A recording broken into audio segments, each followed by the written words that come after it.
You're watching the Batter Fans Network. Welcome everybody to episode number 42 of the Better MLS Fans Podcast. I'm your host, Daniel Granada, and alongside me is not Mr. KBD. We usually do a two-man show for these recaps, but unfortunately, he is out there. Well, not unfortunately, he's out there enjoying his spring break. So I'm going to be doing these recaps by myself, and then we'll be previewing the upcoming week also, because he won't be for that also, and I'm actually going on vacation. So I did want to go out and recap this past match day 5. So we're going to start like we always do. We always start on Sunday Night Football, Sunday Night Soccer. There was only one Sunday game this week, Austin, San Diego. Austin, they've surprisingly done much better than expected. I believe they're up in the table. I'll pull it up right now. I believe they're high up in the table, higher than I expected them to be at this point. Here we are. They are second at the moment in the table with 3 wins and 2 losses, 9 points, just behind Vancouver. And this past weekend, they went ahead and they beat San Diego on Sunday Night Soccer. And it started early. Brandon Vasquez gets his first goal of the season with a beautiful through pass up the gut, one-on-one opportunity. And a couple minutes later, Owen Wolf caught San Diego sleeping after a foul. They played it in quick. San Diego defenders were just walking back, led to a counter by Gallagher, and they took the 2-0 lead. Luca De La Torre got one back soon thereafter off of deflection. San Diego looked like the more dangerous side of this game. They held the possession. I want to say it was 76% possession for San Diego. But Austin, once they got the 2-0 lead, they never gave it up. And Austin beat San Diego. San Diego, I believe that was their first loss of their team history. So prime time, first loss. So that was it. And it's going on, Jay Blaze. So Austin, go ahead and they beat San Diego, first loss of their season. And I mean, Austin is holding tight, even though I don't think they've looked great. They're holding tight so far, and San Diego gets their first loss. And that was Sunday night. And now I'm assuming that Sunday Night Soccer or Sunday period only had one game this week because of the fact that we have March Madness going on. Because up until now, we've had 3, sometimes even 4 Sunday games early on in the season. We randomly just had one, and they called it Sunday Night Soccer, even though it was like at 4 or 5 in the afternoon. So I'm assuming that has to do something with March Madness, and they don't want to go head to head with them because I'm sure that'll mess up ratings. So that was Sunday afternoon soccer. And yes, and San Diego loses that first game. So now let's go back to Saturday. Saturday, one of the biggest games of the week, Cincinnati and Atlanta. Now, this game was pretty even for the most part. I thought going into this game, I thought if any of these two teams loses, people are going to have big question marks because although it's early in the season, both of these teams, because of the acquisitions of Evander for Cincinnati and Latelat and Almiron for Atlanta, everybody's expecting big things. But just 4 weeks in, they've been a little underwhelming. It ends up in a draw. Guzan had a couple big stops. Evander, you could tell that Evander has no problems taking shots from outside the box. Now, obviously, everybody knows about Evander last year in Portland. I never got to see him on a regular basis. But watching him play is kind of fun. He has no problem taking shots from outside the box. He is what Lucho Acosta was for Cincinnati. He is creating for Cincinnati. And Atlanta, although they got on the board first, they ended up going down 2-1. And in the late stages of the game, Alvis Powell, he's been around a few places from Miami to actually, I think Cincinnati might be one second or third stop. But he ended up getting an own goal, which is heartbreaking. What's going on, Bruno? Which is heartbreaking that he ended up getting that own goal because he's crashing inside the box and he deflects that ball into his own goal, despite the fact that there were no Atlanta players kind of running in behind him, making that run into the box. So the fact that, I mean, I understand, right? Your instincts and you don't have eyes behind your back, but that was pretty heartbreaking because it necessarily wasn't going to be a dangerous ball at that moment. But late in the game, he does that. Alvis Powell is playing center back. Usually he's a fullback. So the fact that he was playing center back, now I don't know how long he's been jumping in there for Cincinnati. Maybe he does it more often than I realized, but I thought it was interesting that he was playing center back and playing out of position, ends up costing Cincy 2 points, and they end up with a draw. Now, I think that's the best result for both teams, because if somebody would have lost that game, it would have been tough. But they end up draw, and we move on. Now, here we're going to move on to Minnesota LA Galaxy. Now, we have something on our show that we call the Que Pena Award. For those of you who speak Spanish, you understand that means embarrassed, right? The most embarrassing. Now, I don't want to say it's necessarily embarrassing, but the fact that Minnesota, now for the second week in a row, should win a game, and they end up giving it up and ending up with a draw for the second week in a row is really, really rough. You have Yeboah scoring the brace with the penalty in the 87th minute. Now, you score in the 87th minute, you feel like you should protect that lead. Minnesota has looked pretty good this year. And like I said, last week against Sporting KC, they had a 3-0 victory. And in the last 30 minutes, they gave up 3 goals and gave away that victory. Here, you have a 2-1 lead in the 87th minute. You should win, especially since the Galaxy aren't looking dangerous. And you end up giving up a late goal. It was, I want to say it was a corner kick that ended up being, it was a free kick that ended up being a mess in the box. And Garces ends up with the ball at his feet and just kicking it through the mess into the back of the net. And they end up drawing. And I believe that was in the 90th minute. So 2 weeks in a row, Minnesota should leave with 3 points, ends up leaving. They should have 6 combined points over the last 2 weeks, end up leaving with 2 combined points because it's 2 sorry draws. And it's unfortunate for them. LA Galaxy, again, this is the second draw of the year. They still can't seem to win.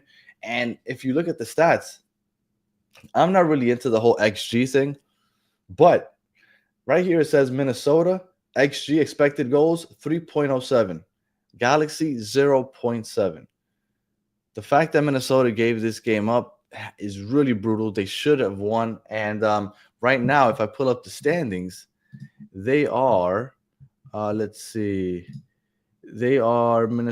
is down there in 6th place, and that's with 8 points. They should have 4 more points because they should have won last week. They should have won this week. That would have put them at 12 points because of those 4 points that they missed. They would have been tied with Vancouver for first place because of those missed opportunities. So Minnesota gets the Que Pena Award this week because that is rough. 2 weeks in a row just giving up a victory. Yeah. And we move on. Vancouver, Chicago. Now, on the preview show last week, I told Chris and everybody watching that I thought that Vancouver would lose this game. Not for nothing else, the fact that Chicago's looking a little hot, and Vancouver is finally playing someone that people think is a decent opponent, right? Because everybody kind of feels like Vancouver's the start of the season has been kind of soft for Vancouver, and they did lose. You have Greg Berhalter, which I know U.S. men's national team fans are really annoyed by seeing this result just because the U.S. just lost a couple brutal games to Panama and to Canada. And then to see Triple G go ahead and win his 3rd game in a row, that it's a tough look. Not that I'm saying that Triple G would be doing any better, but you don't necessarily want to see that. But Chicago Fire, Kuipers, it continues to ball. He scored in the first couple of minutes of the game. And then Zinkernagel, he was an absolute balling for Chicago. When you have him, you have Kuipers, and then you have Bamba. This team, and Gutierrez wasn't even playing. Chicago's looking legit. Chicago is looking like a legit side. Nelson was back for Vancouver, his 2nd game back. He's looking good as always. And Joe Brady is doing a phenomenal job for Chicago.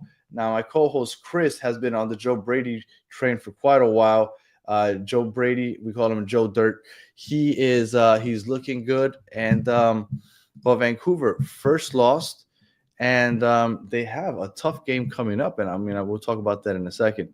But we'll see how real Vancouver is. I believe they play against one of the Canadian teams. I believe it's a Canadian matchup, so maybe not so tough. It's either Montreal or Toronto. But we'll get into that in a couple minutes. So, again, Chicago went ahead. They win. Looking good. When you look at the standings at the moment, they are fifth in the Eastern Conference. So the Eastern Conference is looking interesting so far right now.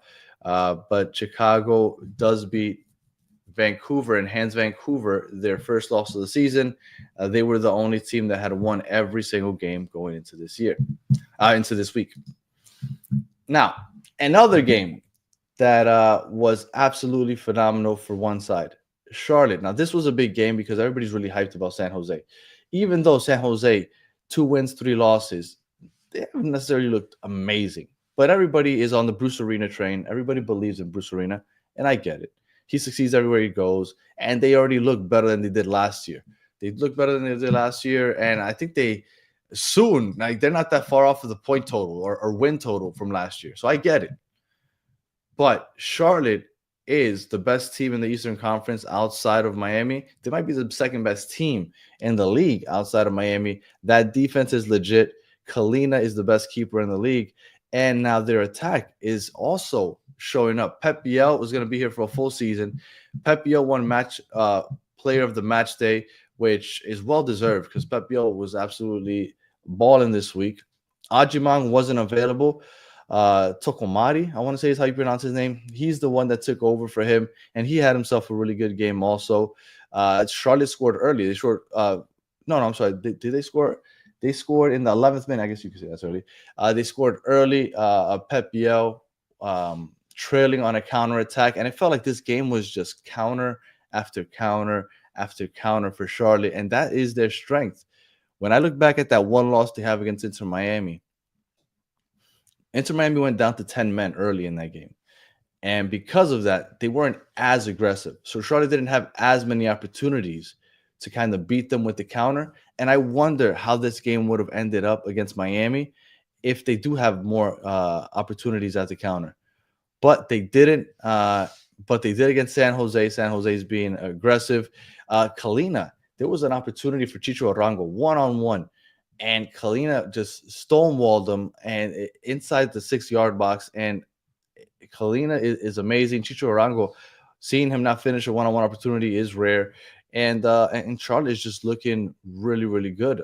When you have Ajimang when he's back, you have Zaha, you have Albada, you have Pep Biel, you had Westwood, which finally scored. The captain. There was a controversial red card. Privet inside the box. I thought it was a red card. I did think it was a foul inside the box. He did stop a goal scoring opportunity. He did grab him by the arm. Was there acting? There always is acting. But he did grab him by the arm inside the box when he was trying to catch up to him. I'm sure Charlotte fans might disagree, but I did think that it was a foul. It was a penalty, and it was a red card on Privet. So that could have an effect in the upcoming week next Saturday. I have to check out who they play. We'll go into that in a second. But great game by Charlotte. I want to say they had 26 shots. Jesus, 26 shots. No, I'm sorry, 14 shots. No, that's my fault. I misread that. They had 14 shots. It was San Jose that had 26 shots. But when you're playing against Charlotte, you get shots, but not necessarily good shots. Let's see how many of those shots were on goal. So of those 26 shots, only 6 shots were on target. So Charlotte's not going to give you any easy shots. You're taking shots from outside the box, from bad angles. So Charlotte's defense is, like I said, is legit, and they showed it again, and they're going to beat you on the counter. So they're a dangerous side. And I'm looking forward to see what this team can continue to do, because Charlotte is looking like definitely the second best team in the East, possibly in the entire league. Now we move on to another team that had a great week, Orlando City. They beat DC United. DC United didn't really have much of anything going on. It felt like this was just Orlando all the way through. They had Muriel is finally starting to play well. And when you look at the, if you haven't already, go check out the Orlando City DC United highlights so that you could see the last goal, the fourth goal that they scored was absolutely, it might be goal of the year. The one touch passes from the back line all the way to the finish. And it ended up being, even though it was a great build up play, Pasalic ended up scoring from outside the box, which is a beautiful finish also.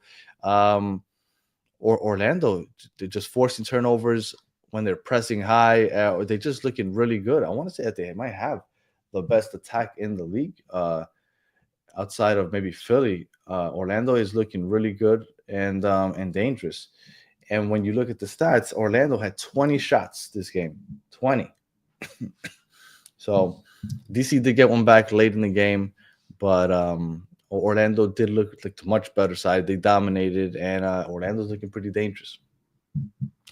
Now, one of the more surprising teams so far this year is Nashville, right? BJ Callahan is finally getting this team to cook. They're on a 3-game winning streak, and I mean, I don't know if there's much to say outside of the fact that they dominated a really bad Montreal team, but you beat who's in front of you, and this could have turned ugly early. Quasem, I'm probably mispronouncing that name. Quasem. He's looked really good for Nashville early this season, but he ended up getting like a stomach virus or something. He couldn't play. So Jonathan Perez started the game. He ended up, I think he made team of the match week because he played so well. So things looking good. Early on, though, Joe Willis tried to play the ball out of the back, and he tried to kind of take on one of the Montreal attackers that was pressing high. He lost the ball. Unfortunately for them, Jack Mayer kind of saved them because the player from Montreal tried to like tap it into the goal, and Jack Mayer cleared it right at the line. So they might have gone down 1-0 early in the game, and who knows how the game changes after that. Maybe Montreal starts to play a little differently, but that wasn't the case. Surridge ends up getting a beautiful assist to Moyo, and they ended up just dominating basically. Surridge, I believe, had he almost had a goal that went wide right. BJ Callaghan just has this team looking good so far, and we'll see how it continues to go. Again, Montreal maybe not the most exciting of results, but Nashville 3 in a row, not bad, and they're looking much better. Now this game coming up right here, Philadelphia Union St. Louis. This game is what I thought could be the game of the week if it wasn't for the fact that Philadelphia was down like 37 players. They had a bunch of players leave on international duty. Ty Baribo, the Golden Boot leader at the moment, is definitely one of the biggest losses there. But St. Louis at the moment, up until that game, hadn't allowed a goal all season. They had 4 clean sheets, and Philadelphia had been the best attack in the league. So obviously the most entertaining storyline going into that game. Philadelphia basically had St. Louis pinned in. They're back in their own third of the pitch for the first, I want to say, 10 minutes. They were just on top of them, and you just knew that they were eventually going to score. They did score off of a header on a corner, and that was basically the game. It felt like Damiani, the Uruguayan that came in, and he was playing in place of Ty Baribo. He had himself a hell of a game. That kid, I don't know where he's going to fit in to this starting attack, but he looked really, really good.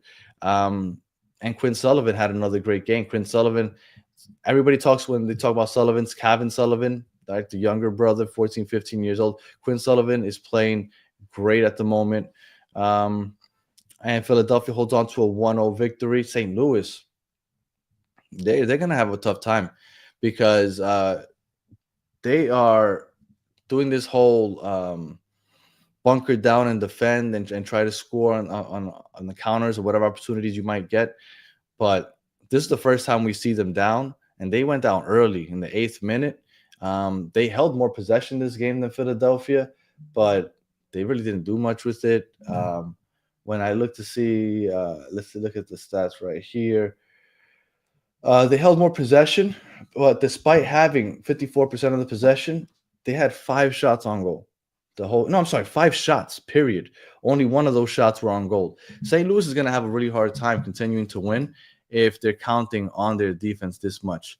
Um, it's really rough, and I don't know how St. Louis is going to keep this up because they're not looking like they're going to be a very dangerous side if all they're doing is defending for their lives, but they have zero attack.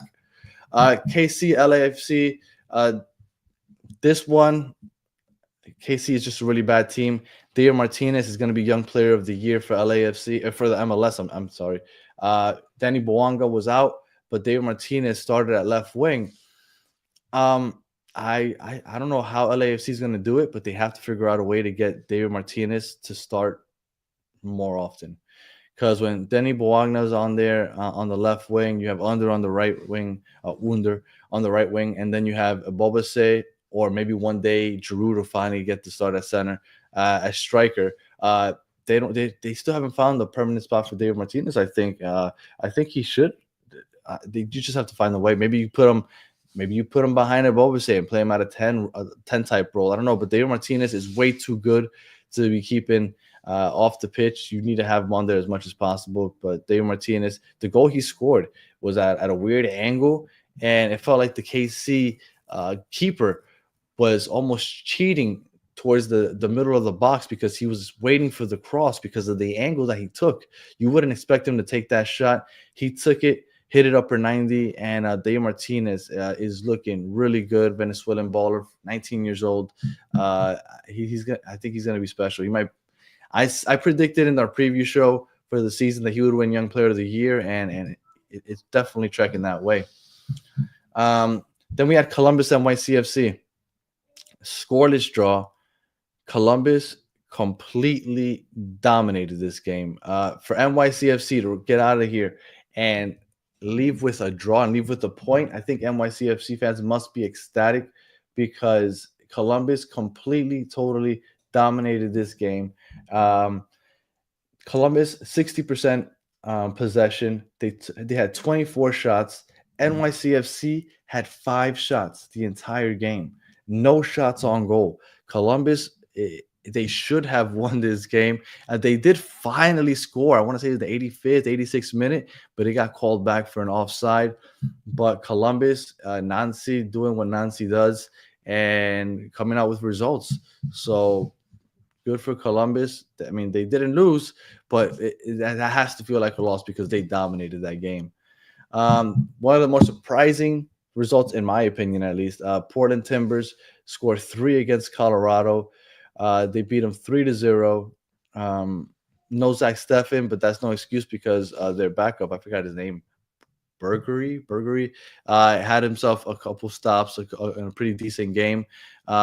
Portland, Anthony for Portland has 9 career goals with the Portland Timbers since he's been in the MLS. 5 of them have been against the Colorado Rapids, one of them being this past weekend. So he definitely likes to play against Colorado. And Kelsey for Portland came in as a sub.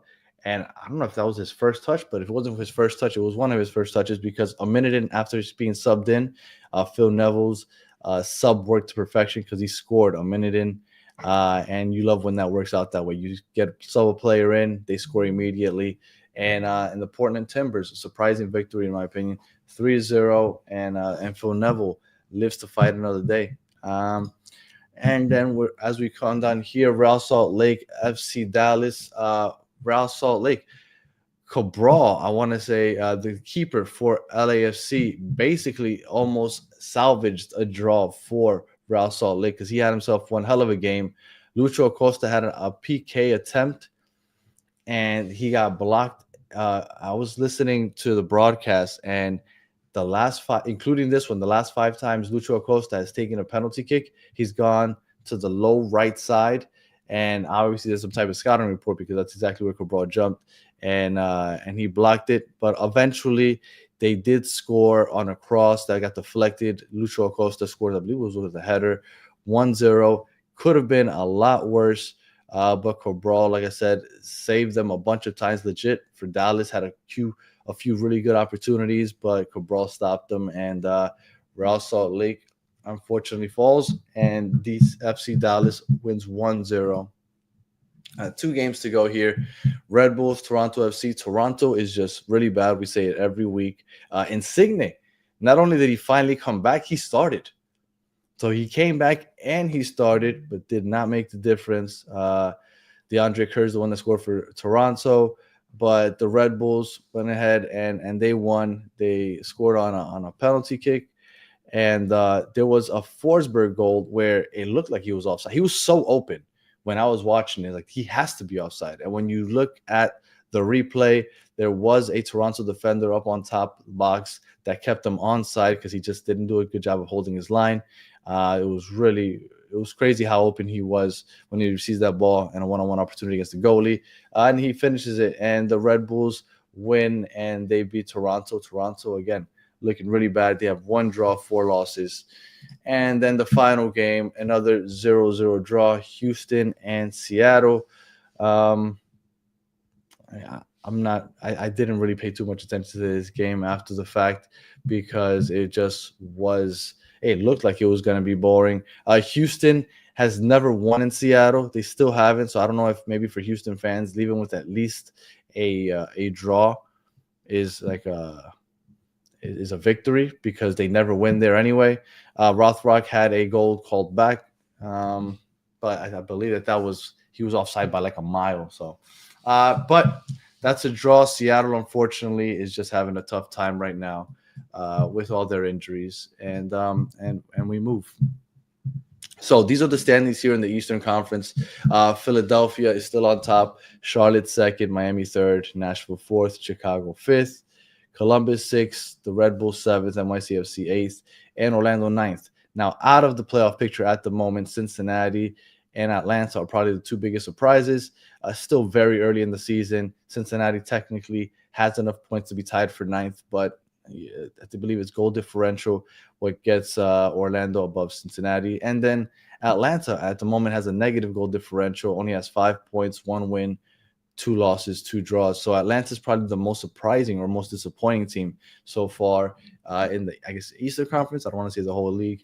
And then in the Western Conference, you have Vancouver first, Austin second, LAFC third, San Diego fourth, St. Louis fifth, Minnesota sixth. Minnesota should be much higher. Colorado 7th, Dallas 8th, and Portland 9th. San Jose, for all the hoopla that you've heard about them so far, they are sitting at 10th. Seattle, disappointing 12th. LA Galaxy 14th because they only have 2 points. And Kansas City with that miracle comeback last week against Minnesota. They've salvaged 1 point, but they are the wooden spoon leaders at the moment in the MLS. So that was the recap of game 5. A lot of stuff going on, but then I just wanted to preview real quick. I'm not even going to preview too much. Just pull up the games for this coming week. And probably the most Vancouver, they have a good chance of getting back on track because they're playing against Toronto this week. Charlotte is playing against the Rapids. Look, I think the Rapids are an underrated team. When I say that they're going to beat Charlotte, it's hard to say that because Charlotte has looked so good. But I do think that I want to say this is hopefully it's an early game because I would love for people to get an opportunity to see more of Colorado because I love watching Mihailovic and Navajo. And it's Saturday at 4:30. So this is one of those games that people will be able to watch. You'll be able to watch what probably is the second best team in the league against Colorado, which like I said, it's going to be a sneaky good team. When you watch Mihailovic, you're going to really enjoy watching him. And then you have Atlanta NYCFC. Atlanta needs to figure something out because they're having a really tough time here. They are hosting NYCFC. And NYCFC, although they're a great home team, I'm not going to say they're a bad road team, but they're much better at home than on the road. And Atlanta needs to get this win. I think this is much bigger game for Atlanta than is NYCFC. So I'm sure they're going to be really aggressive. Ronnie Dyla playing against NYCFC should be interesting also. But Atlanta should be going for this. It's going to be an interesting game. You have Columbus, DC United. Columbus, look, they've looked. Nancy has done what Nancy does, and DC United has. They haven't looked horrible. Like I said, there's a couple of draws that should have been wins, but they haven't looked great either. Columbus, I could see them possibly pulling this one out. What could possibly be the game of the week? Miami hosting Philadelphia. Philadelphia first loss of the season, but last week, 2 weeks ago. They're at the top of the East, and they're playing against Miami. Messi probably won't be available, but this Inter Miami side is very strong even without Messi. And I think Inter Miami hasn't been tested defensively yet. This is going to be the real first test against a really good attack, and I am very interested to see how this goes because it feels like Miami has improved the way they're playing, their tactics, but it all sounds good until you play a really good attacking team. So I'm curious to see how this one plays out. But they are playing in Miami, so that suits us for Miami because they are a good home team.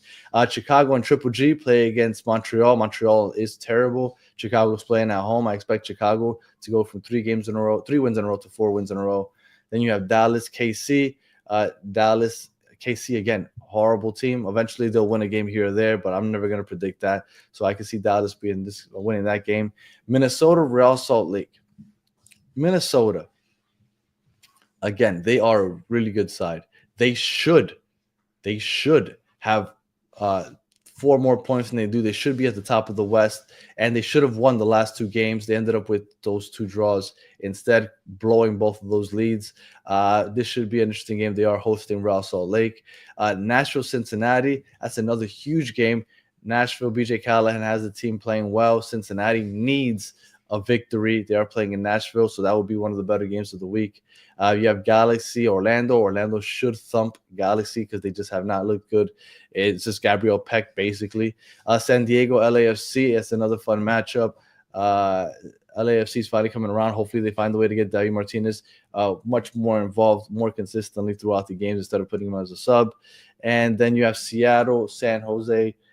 San Jose, I mean, I don't know. I'm unfortunately down Seattle the way that they've been looking and with all the injuries. And then the 2 Sunday games, you have St. Louis, Austin. That should be a very boring game, so good luck to anybody watching that. And then you have Portland, Houston. Sunday is going to be a rough watch. These 2 games look like they are going to be brutal. Portland, David DaCosta is probably the best thing that you have to watch when you're looking at Portland. Anthony apparently only scores when he plays against Colorado, and Houston hasn't looked fun or good. It's going to be a rough Sunday watch, so good luck to everybody out there. Austin doesn't have necessarily the best attack, so I think that's it. I wouldn't be surprised to see St. Louis at home get another clean sheet, possibly a 0-0 draw. And then Portland, Houston, another horrible game. I don't even know who to predict to win there. So that is the preview for match day 6. I ended up going 32 minutes. I thought this would be a lot quicker without my guy Chris here. But that was the recap and the preview all in one show because I also will be going on vacation. So we won't be doing any more of these until next week. But it was a pleasure kind of breaking this down with you. If you haven't already, please like and subscribe. And we'll be back next week to recap match day 6. We'll bring back our roundtable conversation next week with a couple other podcasters for next Wednesday. And then we'll have our own preview show with Chris next Thursday. So Tuesday, Wednesday, Thursday is the schedule for the MLS show. So make sure that you keep subscribing and keep watching. Appreciate everybody hanging out with me. And until the next one, have a good one.